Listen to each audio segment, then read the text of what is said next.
Thank you very much, Cesar. Good afternoon and welcome from London. Good morning and good evening for those visiting us from all over the globe. It is lovely to have you on the call this afternoon for our second part of the London Summer Business Series, Strategy for the New Normal. Whatever that is, John, I'm looking forward to it. Just for introduction's sake, my name is Katie Keith. I'm the Executive Director here at the Global Chamber of Commerce in London.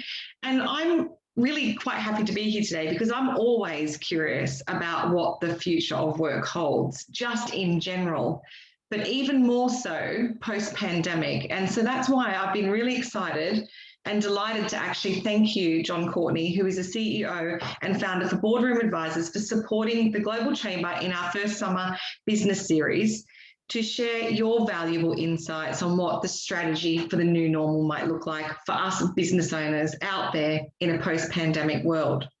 So just for those who don't know John and weren't able to come to the first part of the series, John and his global team provide real-world board advisors, part-time CEOs, MDs, non-exec directors, chairmen, and paid mentors for scale-ups and SMEs.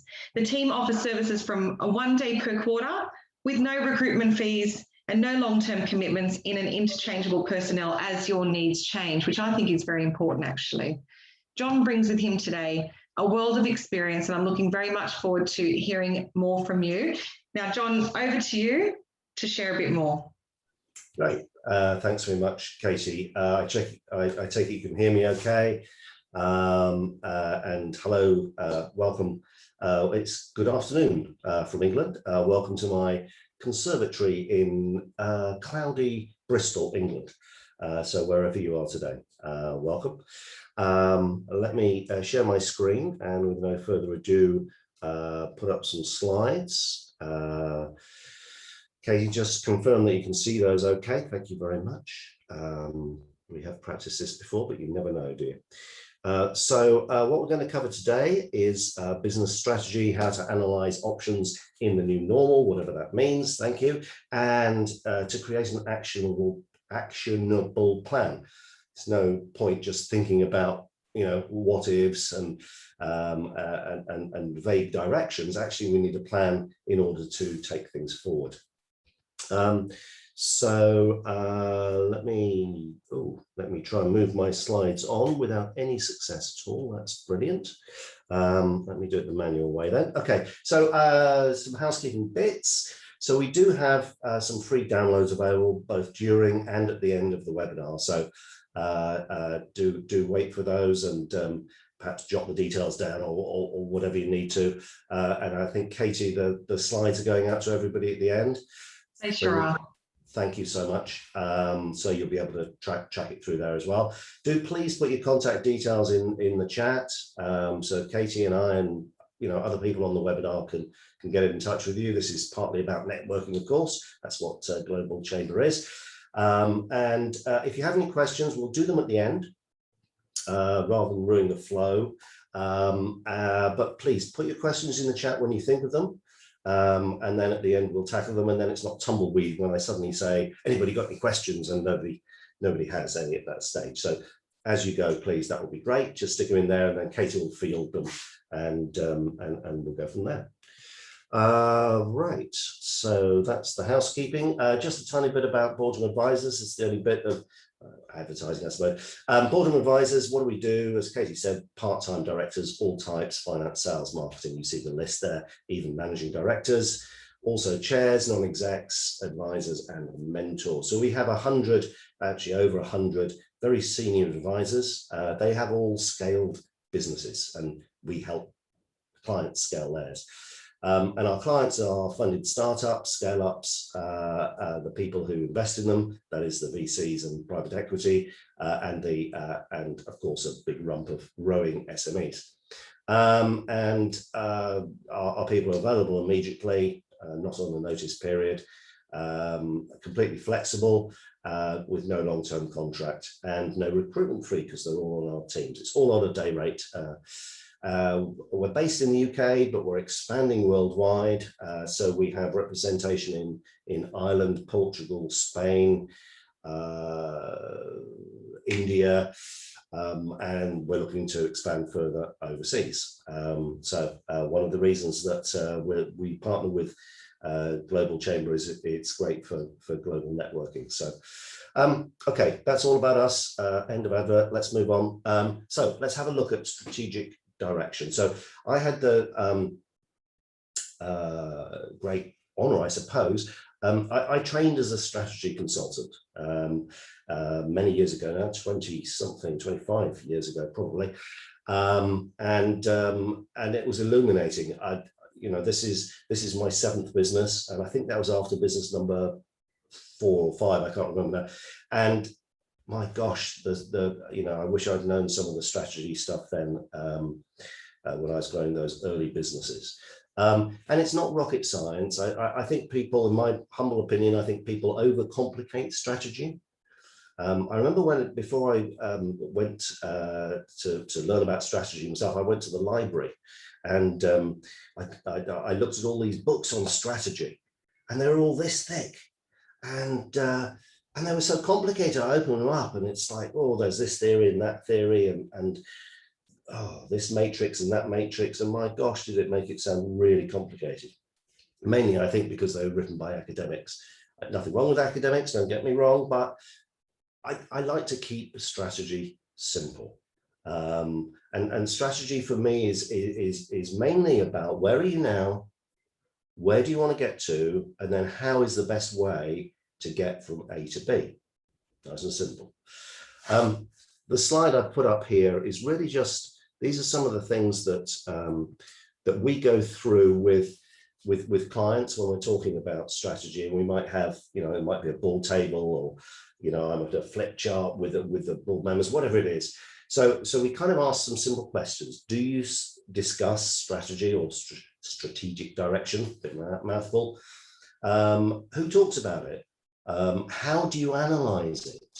And do you do this as a group, you know, as a board? Do you have a non-exec director who helps you? You know, how do you go about that particular process? And a lot of companies honestly mix up strategy and tactics, and strategy is a much bigger picture. And you know, it's a bit like I suppose driving an ocean liner. You know, strategy is about the big direction. You know, you're going from here to Africa or whatever it is. And the tactics sometimes are, you know, there's some sharks over there, we need to just steer a tiny bit left. You need the granularity of tactics on a day-to-day basis, and that's what I guess management meetings are for. Strategy is really what a board is for. The board is there to decide and implement the strategy and direction of the company. That's its main purpose. The management team, sometimes a management board or whatever, but the management, the day-to-day management is there to perhaps look at tactical stuff as well. And some of the people are in both places. And that's possibly one of the reasons why it gets a little confusing. But now we're in a position of crisis through COVID, then, you know, looking at the big picture and making sure we've got our strategy, our overall direction going in the right way, checking that what we had before COVID is now still applicable, or actually if we have to turn this ocean liner, is it just a few degrees? Or actually, is it a proper pivot, as they say in today's world? So it's just kind of thinking through some of those questions. And strategy, as it says on the slide, gives you a clear purpose, and it gives you some objectives. Now we're going to use some management tools. Don't groan, I hear, but management tools are brilliant because strategy is really tough if you don't have some management tools to use. You know, if you don't, it's kind of like trying to nail a cloud to a wall. It's really nebulous. There's a pun in there somewhere, I think. Anyway, so we're going to look at 3 different tools. We're going to look at an old favorite, which is SWOT analysis. Strengths, weaknesses, opportunities, threats. You've probably heard about it. You've probably done it in the past. That's absolutely fine. We're going to whiz through it quickly. We're going to just refresh things because it's a really useful tool even today, years after its invention, if that's the right word. But it doesn't, what it does, it gets lots of issues out on the table, which is great, but it doesn't do anything with them. Once they're on the table, they just sit there looking at you. So you kind of need something in order to move it forward. And that's what most analysis does. It then moves those issues forward, looks at options, decides tactics and ownership and timescales and all the stuff that actually moves things on. So I'm a great believer, and with clients, we do this all the time, every week. We're doing a combo of SWOT and most. Now, most you probably haven't come across. We'll cover it in a bit more detail in a moment. In the middle there, I put in a crisis assessment tool. So this is really, you do a SWOT analysis, but it's the crisis assessment tool. It's just a set of simple questions, is about just double checking that everything that you thought about in your SWOT analysis is still current given COVID.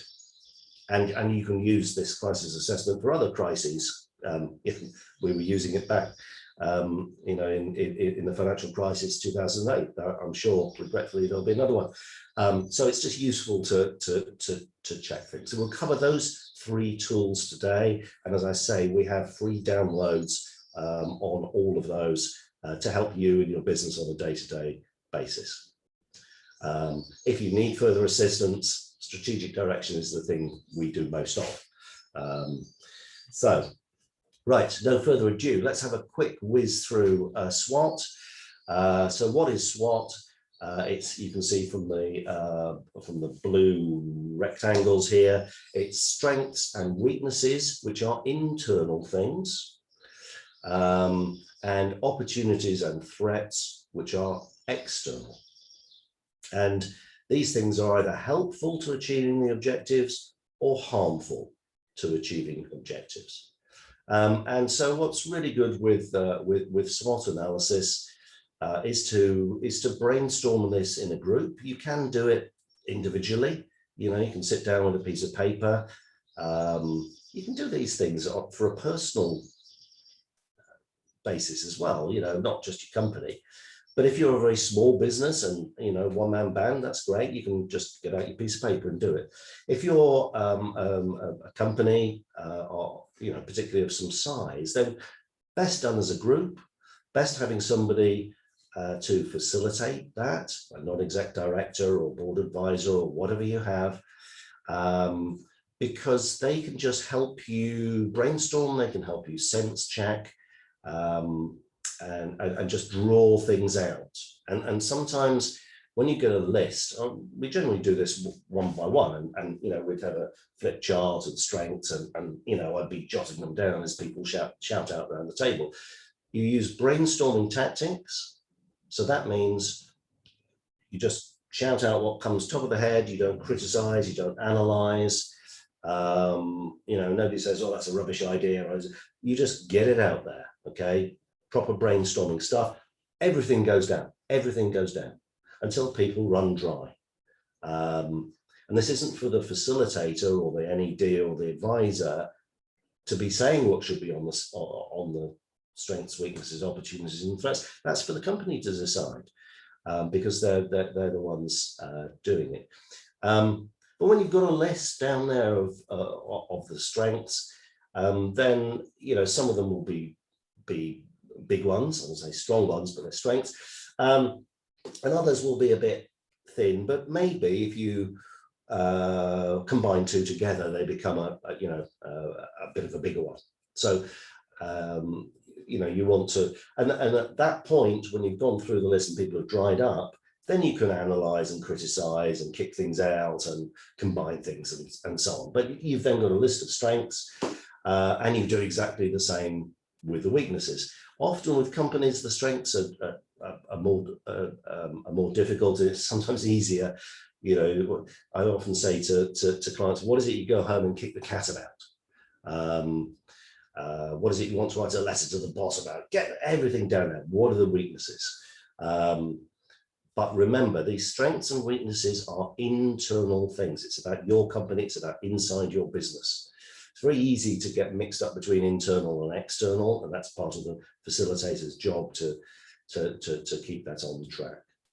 Opportunities, again, these should be external opportunities, not an opportunity we can design a new product. That's something internal, isn't it? So what external opportunities are there? For example, what opportunities does COVID pull up for you? And other issues, you know, it might be Brexit if you're in the UK, or whatever, any change. And you can go through, you know, political and economic and social and so on, various things, triggers, as it were, to look at the external things that might create opportunities or indeed threats. And again, with both of these, you do the list, you get everybody, get everything down there. Then after everybody's dry, you analyze, criticize, kick out the rubbish, join up the weak ones into stronger ones. And then you've then got, you know, a robust list that is designed by the people who run the business, not designed by an outsider.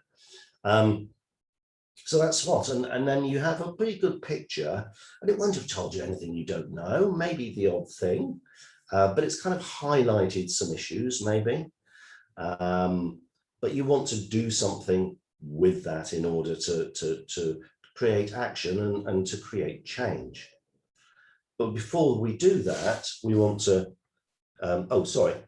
before I even do that, there's a download here of the SWOT analysis. These are relatively simple forms, but allows you just to do it on a computer and on a screen, or you can do a whiteboard, but then you have to write it up afterwards. So it just makes life a lot easier. So you've got a SWOT analysis, or you've done a SWOT analysis in the past, but then how is that relevant to the current situation? Now, this is our crisis strategy assessment.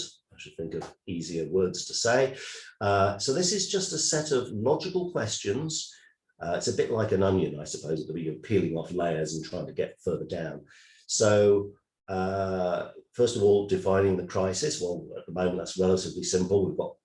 We've got COVID, and things have shut down. And in the UK, we're coming out, and the US are starting to come out, and hopefully Europe as well. But in your situation, you know, where are you? What's likely to change in the world as a result of COVID? And you know, there's lots of programs out there. There's lots of discussion. Some of the obvious things, you know, perhaps people will work more from home. Perhaps companies will need less offices. These are some obvious things, but perhaps there are less obvious ones. So, you know, it's just jotting these things down. Again, you can do it as a brainstorm, whiteboard, or you can do it on a computer, whatever. And peel back the layers again. So what's likely to change in your industry? You know, your industry as distinct from others' industry. And how might this affect your revenue streams? Will it affect your value proposition? And this is really important. We covered this on the previous webinar about growth. And if you want a copy of that, if you don't have one, then do tell Katie, she'll forward that on to you. But your value proposition is all about where, you know, why should people buy from you? What is it that's different about you and your company and your services that makes people buy from you? What do you do differently? Now, what's really important when you have a big situation like COVID is your value proposition going to change? Again, back to the liner, the ocean liner, you know, that's, you're going from here to there. Is that right? Do you have to alter it? Do you have to pivot completely? Really important, because if you need to make a change and you don't make a change, you're going to get left behind pretty quickly by people who have pivoted in some degree. It might not be necessary. One of the things, you know, we've been talking to a lot of clients, And some of them are completely well, nobody's completely unaffected, but mainly unaffected by COVID. Some have financially benefited from COVID because of the goods or services that they do. Others have been damaged, sadly, by the process. So it's just reevaluating your value proposition. Does it have to change? Not necessarily, but ask the question. And how will this alter your customer segments and relationships? If you're selling to segment A, let's say, retired people before, is this still the same customer segment that you're going for? Do you have the same types of relationships? Were you going direct or indirect before? Should that change? It's just thinking through everything fundamentally that you do in your business to see if it should change. What about your distribution channels and your partners? Do you need more partners? Do you need different distribution channels? What about your resource needs? We talked about offices before and perhaps finance. What other resources do you need in your business? What do you need to get in place? And what about your cost structure? Is that going to be affected? We talked about offices and so on. So just thinking through these various things. You know, this is just a management tool. This is it. This is the download. I'll come to where you can get these in a bit. So it's just a Q&A thing. It's not rocket science, but it just gives you something in order to work through, like a workbook, really. Right. Okay, so we've looked at SWOT. We've checked our strengths, weaknesses, opportunities, and threats, and our value prop, and all the rest of it, according to the current crisis, which is COVID. So now we have these issues on the table from SWOT. What are we going to do about it? What are we going to change, and how are we going to change? And this is the critical bit. And you know, while SWOT is very much an old favorite, most is not something that's that known. It's similar, I think, to, well, I know it's similar to OKRs. It's kind of the grandfather of OKRs, if people know that. So let's just talk through it. So most, bottom left hand is mission. So this is the organization's purpose. And I don't mean a vision and we're going to be the best and we're going to change, you know, we're talking about business basics. So sales and turnover is a great place to start. Don't make this overcomplicated. So you need to kind of work out where you are at the moment. So, you know, go back to your financial documents. You know, what was your turnover and your profit last year or pre-COVID, or whatever situation you want to benchmark, and then say, well, okay, what is it you want to achieve and in which time scale? Timescale is important because what you want to achieve in 1 year, what you want to achieve in 5 years may be very different. So choose a timescale. A year is good. And I do recommend companies do a most analysis at least once a year. Once a quarter, it depends on the size of the company, but once a quarter is probably better for large companies, maybe every half a year for smaller ones, definitely at least once a year. So fix a time scale. Some people, larger companies, maybe do 2 timescales. What do I want to achieve sales and turnover in 1 year and in 3 years? You know, the old days of doing 10-year plans is, you know, that's kind of gone by the wayside, isn't it? That seems such old school now. Forgive me if you have a 10-year plan, but setting the direction, setting the what it is you want to achieve is really, really important. Because, just to choose an analogy, if actually in 3 years' time you want to grow your business by 3%, you don't need to do very much. If, however, in 1 year you want to double your business, actually you have to do a whole heap. So setting that direction is really important in terms of the scale at which you do things, and also the options that you have in order to do them. So what you do is you go round the most analysis and you take them one by one. So, and everything should hang together between each of them. So you go from mission to the O, which is objectives. So you've stated you want to, let's say you want to increase by 50% sales and margin, keep it simple, in the next year, right? So what key goals are going to help you get there? What are the objectives? Now, that's very difficult to think of in isolation. You end up just scratching your head and it's like, so the place to go back to is where you first started. Go back to your SWOT analysis, because these will set your objectives. So go back to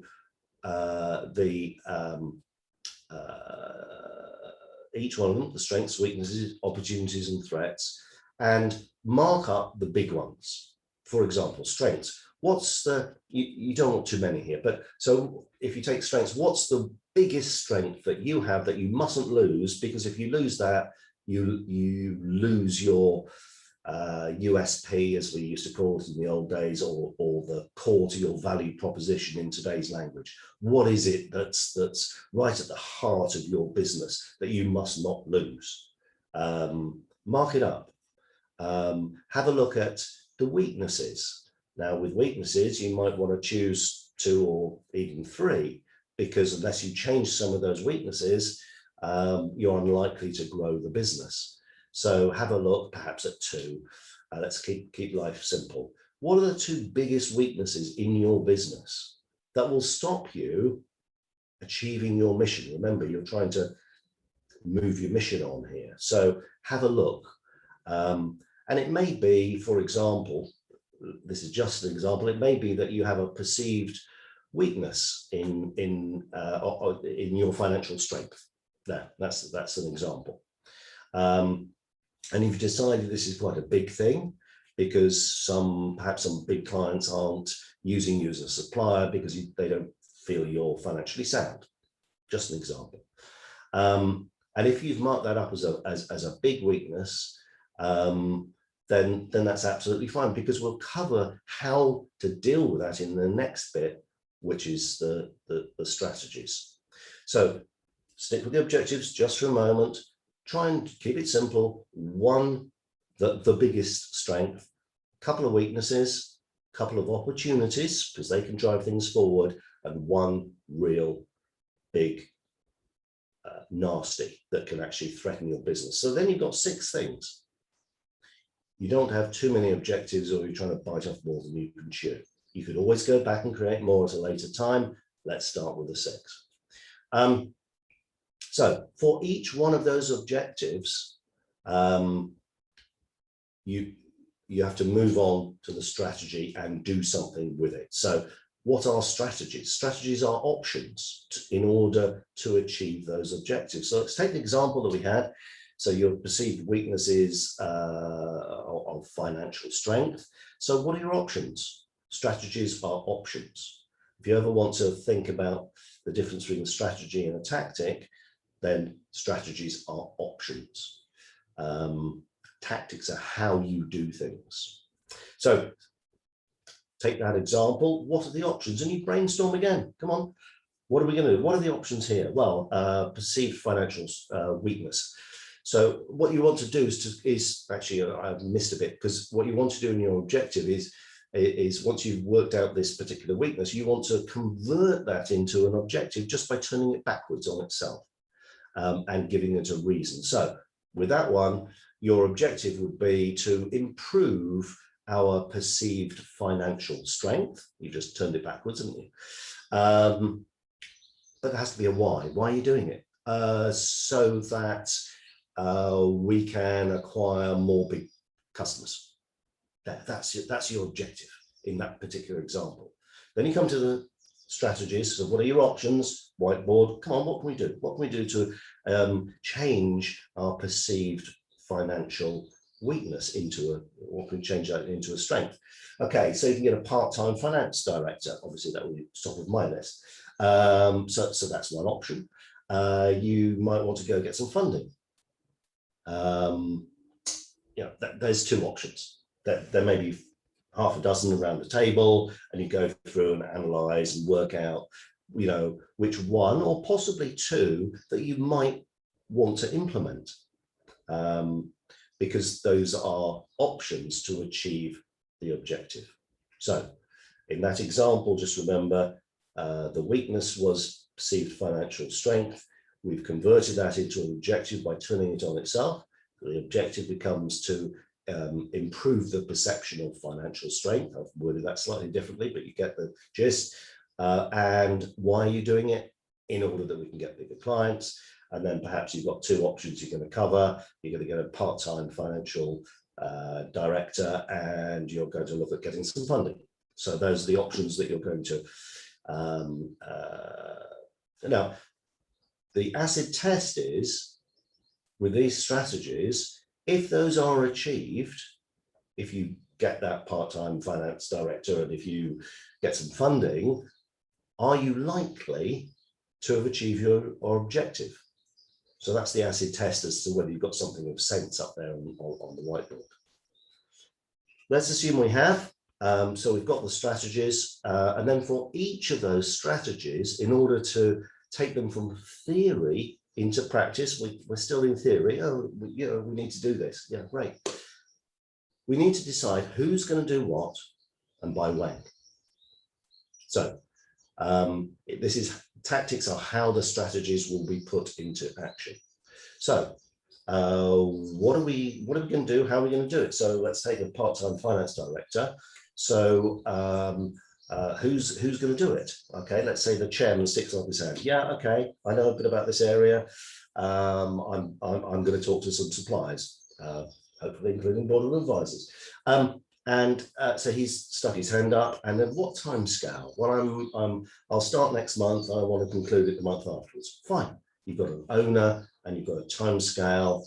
And he's decided what he's going to do. He's going to speak to several suppliers. Perhaps it's the second one is funding, and perhaps a non-exec director sticks his hand up. He knows some crowdfunding platforms. He thinks that's a good way of doing it, and he's going to do it. Great, Fred, you're going to do it. What's your time scale? Okay, you want to complete this in 4 months. And how much do you want to raise? How much do we need to raise in order to change this perception of financial weakness? 500,000, million, 2 million.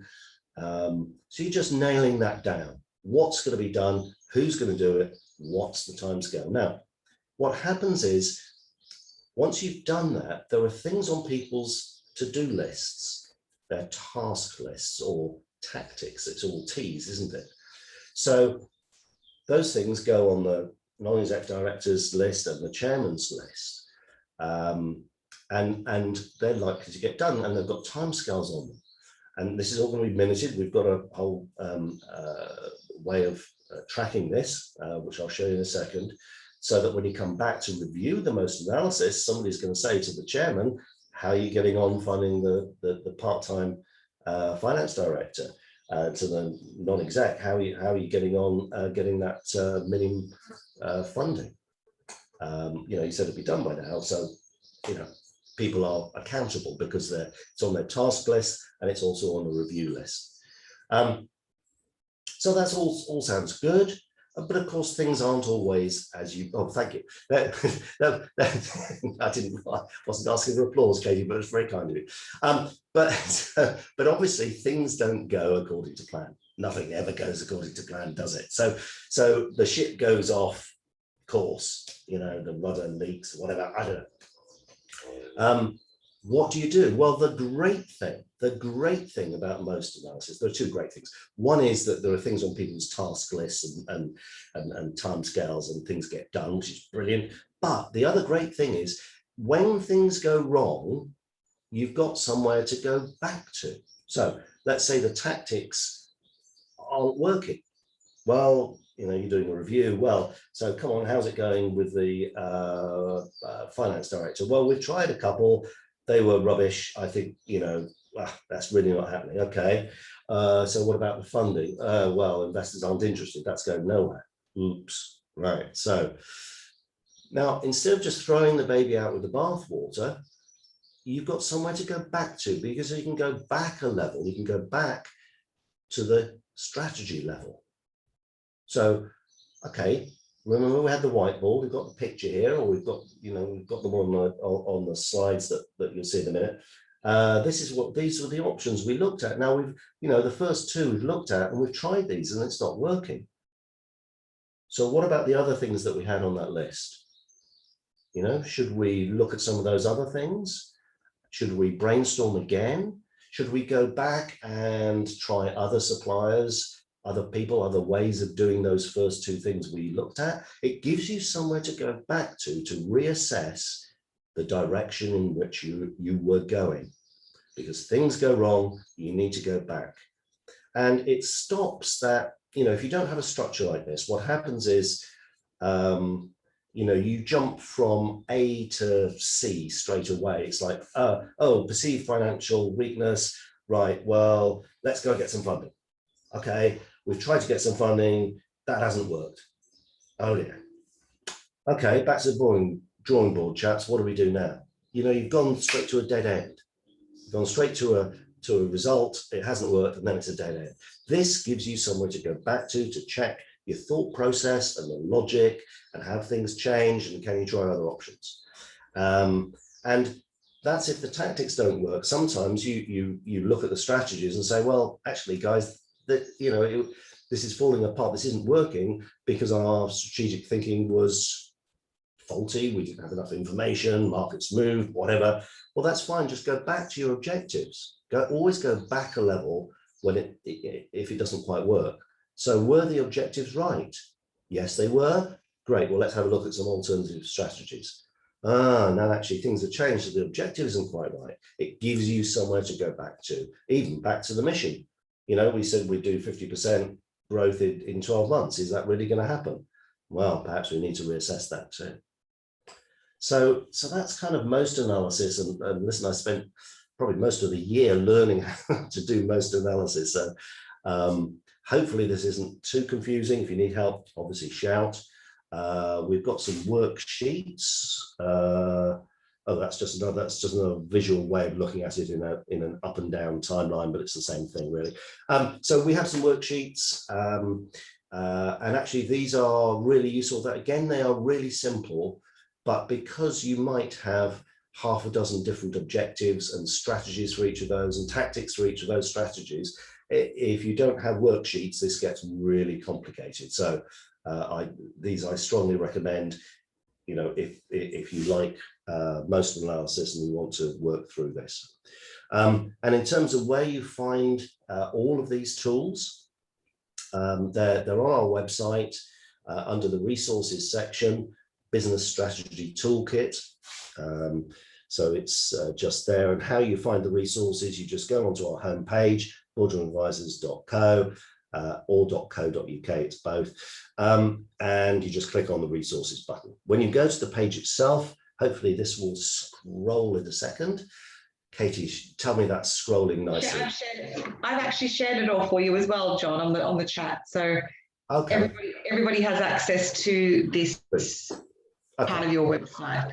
Okay, excellent. So that's where it is, and you can just access those through. So right, how are we doing for time, Katie? Oh, are you ready to wrap up? We've got a few questions coming through that I'd love to run through so we can get some interaction going. That would be quite nice. Let's do exactly that, Katie. Thank you. Let me stop sharing for a second and let's tackle some of the questions.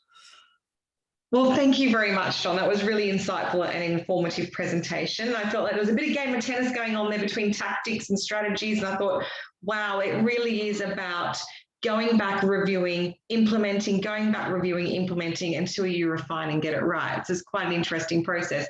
And I think our participants today are really interested in the SWOT analysis. So I've got a couple of questions. So one question from Anonymous: what successes have you seen with SWOT that have been most surprising, impressive, and inspiring? Oh, okay, that's a toughie, isn't it? I think sometimes what happens around a table, particularly in let's say a medium-sized company, what is common is that people have their own areas of the business that they're responsible for, and they can see some of the strengths, weaknesses, opportunities, and threats in their own area, but they don't necessarily see it overall. And sometimes you get surprises. People say, oh, we've got a perceived, take the example, we've got a perceived financial weakness. And somebody around the table goes, really? But actually we're strong financially. Yes, I didn't say we were weak. We have a perception of weakness. I didn't realize that, really? So how do you know that? And you get surprises like that. And that's quite illuminating. Now, you'd think people would bump into stuff like that, you know, at regular board meetings or even at management meetings, but sometimes it doesn't. Sometimes the tools are useful just in order to flush that stuff out. Another way of answering questions similarly is the surprise sometimes is that sometimes companies have done a SWOT internally themselves. Sometimes they arrive with a SWOT. I've done mine, I brought it here to the meeting.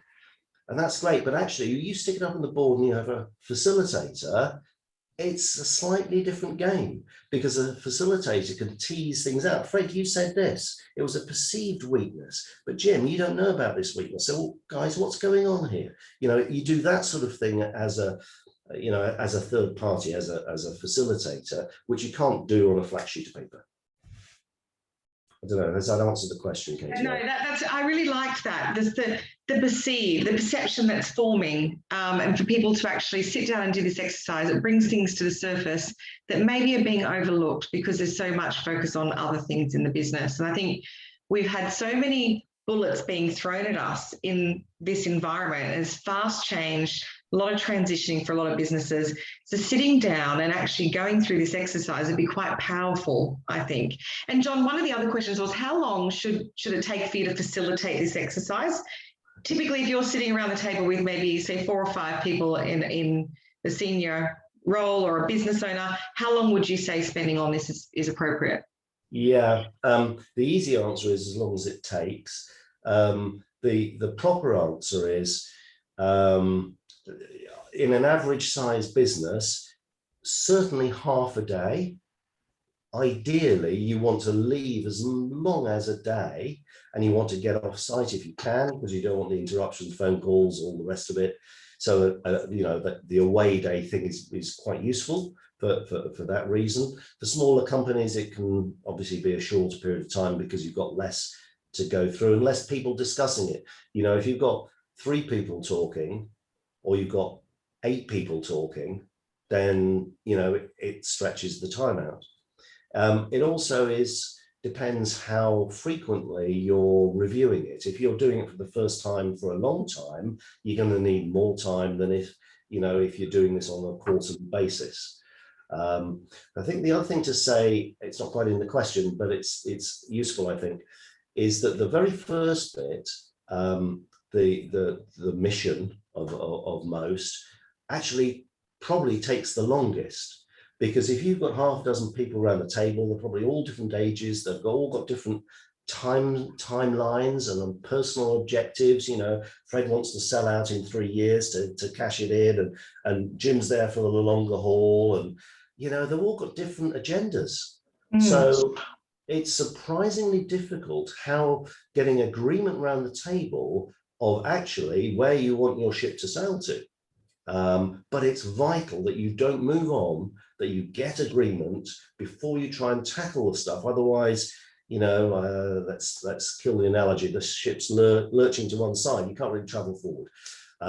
So crazily, on the, I'm not saying the whole thing will take a whole day, but on the most analysis, probably half the time on the most analysis, on average, I spend on the mission. Because that's okay. Like. Well, you don't want to end up like the Titanic, do you? So you need to, everyone's talking to everyone around that table. Thank you very much. So it can vary depending on the size of the team, the complexity of the organization, and also the team structure. That's very good to know. One more on SWOT, and then there's a different one. And then I'd like to go to the chat because Kerry's talking about some interesting things. But the next one on SWOT is, in a SWOT post-COVID, the O seems more significant considering market changes.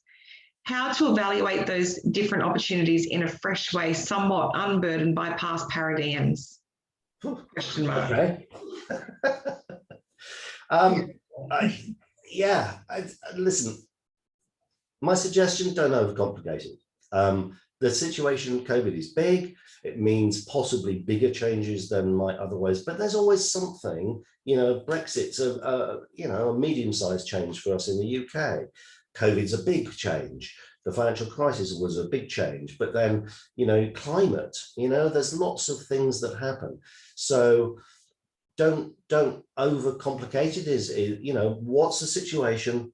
What are the objectives? We're getting there from the strengths, weaknesses, opportunities, and threats. Stick to the process, and the process will see you through. Yeah, doing a few things brilliantly, I think, is the key. You're spot on there. Sometimes it's paralysis by analysis. I know I was speaking to Michael this morning, one of our members, and he says that all the time. I say it all the time, and it is very true. And I think there's something about the threats as well, being able to unearth those and not just always looking at the opportunities. And I liked how you brought that to life in the presentation today. So going away from now SWOT, which I think is really important, and I'm looking forward to everybody, please, you've got the links there to go in and, do a bit of an exercise yourself and see what emerges for you. I think that's a really special exercise to do. We do have another anonymous question. In the transition from data collection to strategy development, how does a company be innovative but realistic? Well, data, or data as we call it in England, you call it tomato, we call it tomato. Data is really useful. So, how do you know that you've got a perceived weakness in finance? What is the data? Is it anecdotal? Well, that's great. How many people have said this? One. Okay, is that really a thing? So using data in order to help your strategic analysis is good. You want to grow by 50% in 1 year. Well, guys, is that realistic? What did we do last year? What did we do the year before? Again, you're using data. What are our competitors doing? At what level are they growing? How do we find that information? We might have to do a bit of research. So using data in order to help with strategy is useful, and finance and your existing financial position and your financial forecast and your strategy are all kind of joined at the hip, because your history, your financial history, kind of gives you bookends, gives you a reference point. Your financial budget going forward, or forecast, is partly dependent on the strategy. Those two are totally interchangeable. Which comes first, chicken or the egg, the strategy or the forecast? You kind of have to work those two together. So yeah, they're very much joined at the hip, I think. Yeah, very much so. And we were having a bit of a chat in the group chat whilst you were going through that, and some of the challenges that some of us are facing around sort of the visas and shipping and just the obstructions that we're facing. And Kerry was just sharing some of the ways he's overcoming that. And it's about how we interact with our clients going forward. Have you got anything about how you're working with teams to adjust their engagement model to suit the new norm? Yeah, I think that comes back to the crisis assessment tool, and that's just evaluating almost every level of what you do. Is it going to be the same? Do you have to adjust it? How much do you have to adjust it? Is it a tweak? Is it a big pivot? It's just looking through everything that you do. And again, keep it simple. What is it that you do? Write it down in words of one syllable. We supply these 10 countries. We supply them with these 3 products. Okay, that's good. Nice and simple. Now, given COVID and given the changes, you mentioned shipping and currency and these sort of things, well, actually, is all that going to be the case? Well, actually, of your 10 countries, perhaps 8 are going to go faster, quicker, bigger.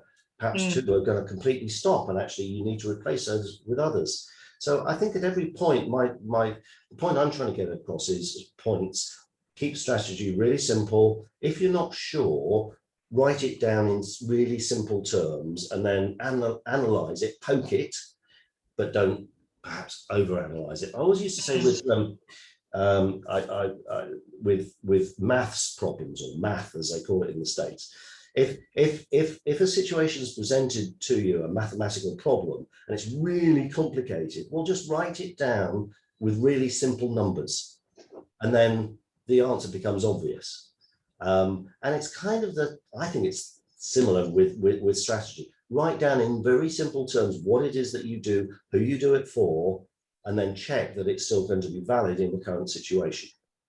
Yeah, a really good response. And yeah, it is about just going back to that strategy, isn't it? And rethinking it and evolving it. We do have one more question from Kerry Chislett. Welcome, Kerry. John, how do you suggest inviting a subject matter expert like your team to a meeting whilst maintaining confidentiality? That's a really good question. Oh, the simple answer is you get them to sign a confidentiality agreement or an NDA. You know, that's the simple way in which case they're bound not to do that. Any professional firm worth their salt is not going to reveal secrets in the marketplace, but that's a way of legally making sure. Okay. Thank you very much for that, John. Now, John, Doug's just put a note here. He was just using the analysis form, but it's not working for non-UK numbers. Do you have another option we can share at the end? Oh, okay. For non-UK numbers. Doesn't let you skip over that question either. It's like a must do. I know we've got quite a few international people on the call today. So how about what we do is we take an action away, John, that we'll get something out that they can connect with you on. I think it's really important that everyone can look, feel and touch with what you do. And so I think, you know, and also John will be coming back again for our next part of the summer series, guys, for the 1st of July for the Scale Up Challenges. I'm really looking forward to that one, John. And I just wanted to say thank you very much for your time and your support with the Global Chamber here in London and giving us all of this amazing guidance from your experience over the years and working with businesses. That's very kind. Yeah, thank you very much, John. I look forward to the next one. Also, just while I'm talking about next and upcoming events, I'm very excited, and maybe you might join us, John. Next Thursday, Maria from Denver Global Chamber is holding a global dining cuisine night where we're all going to be sharing, you know, what we're eating, and it's actually about British cuisine.